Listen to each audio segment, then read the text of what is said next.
play at your heart. I know that fire burns inside of you. I see it in your eyes, Mick.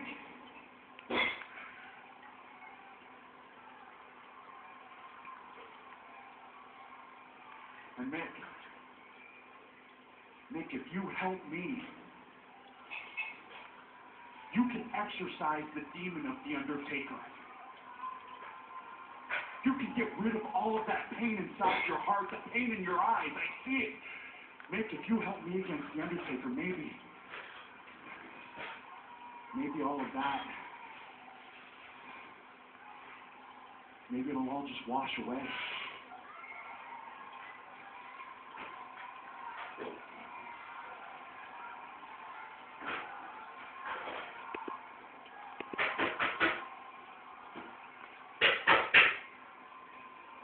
You bring up some great points. I never was the same after that cell match with The Undertaker.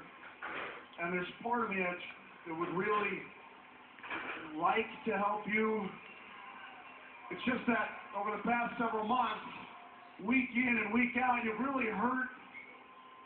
hurt my credibility, Edge.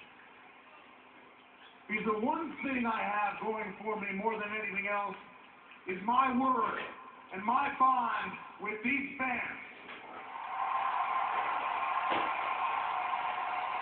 And for weeks, for months, for years, in both the words I've spoken and on the written page, I've said it loud and I've said it long.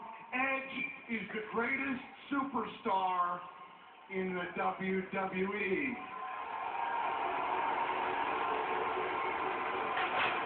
Even when it hasn't been popular to say, the problem, Edge, is unless our fans have a really, really long memory, they think you suck.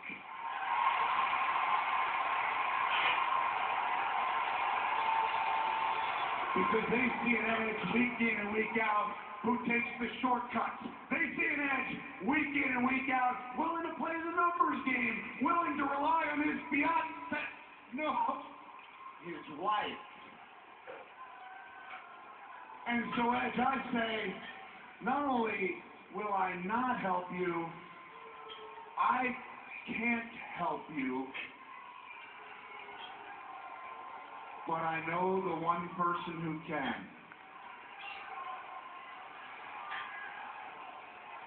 Edge. Cena. Edge.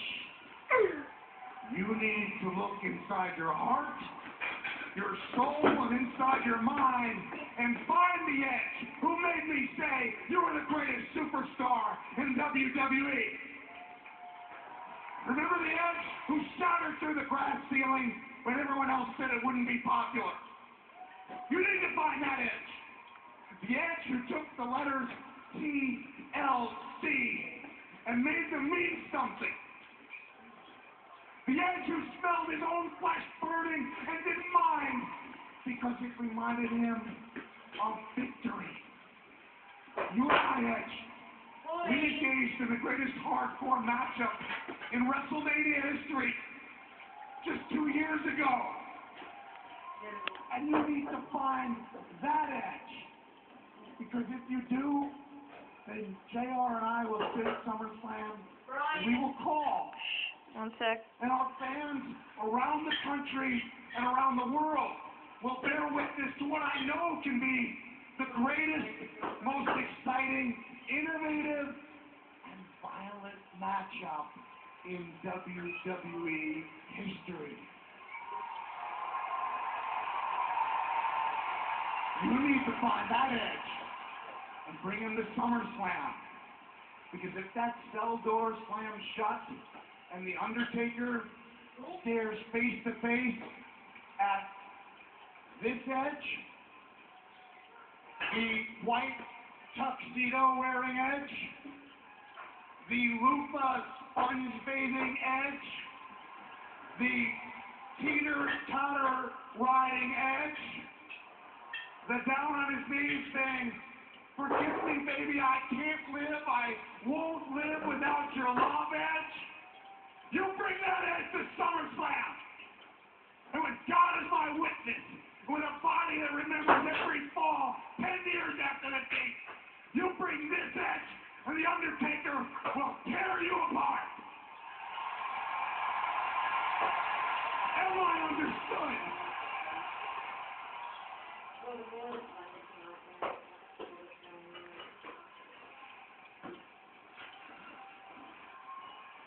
Am I understood?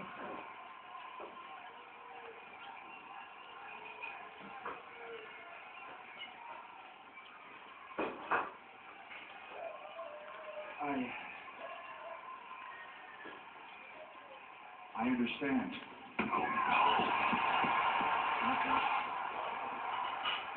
Mick Foley in the place.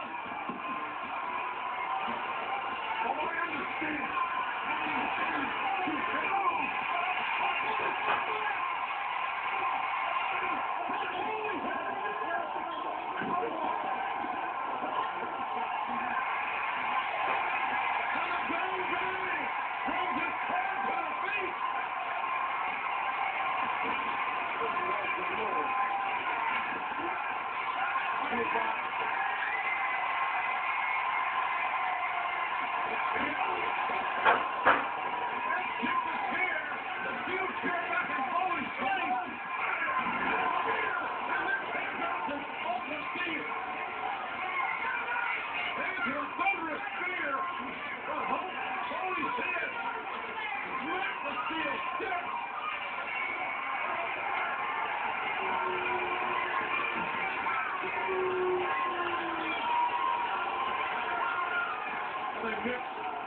Mick's unconscious.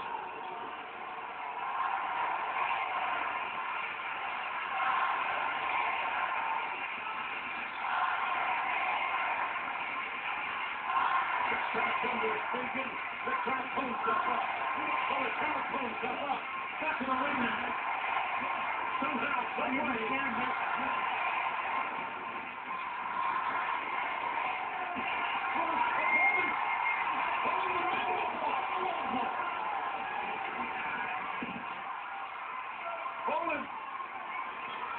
They disengaged with that low blow.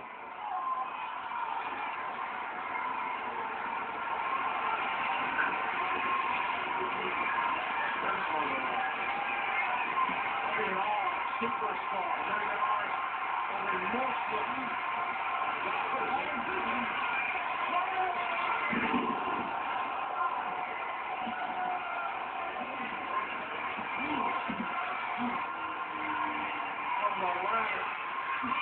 With a chair, through the table, into Mick Foley's face,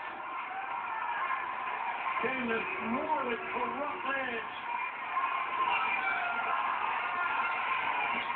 This human being has snapped, ladies and gentlemen. He's at his psychological boiling point. Our dear friend Mick Foley, look, here's what the married man had to say. I understand. He understood with a cheap shot. And then Megan can touch Mick Foley or not shit, obviously. That can't claim up the courage and the manning up of Mick Foley trying to utilize the mandible claw, but it was a low blow again. We hear the disturbing sound of steel and wood. There's too much to say. The complete devastation of an innocent human being. And ironically, ladies and gentlemen, this was the very edge that man, Mick Foley, was referencing earlier here tonight.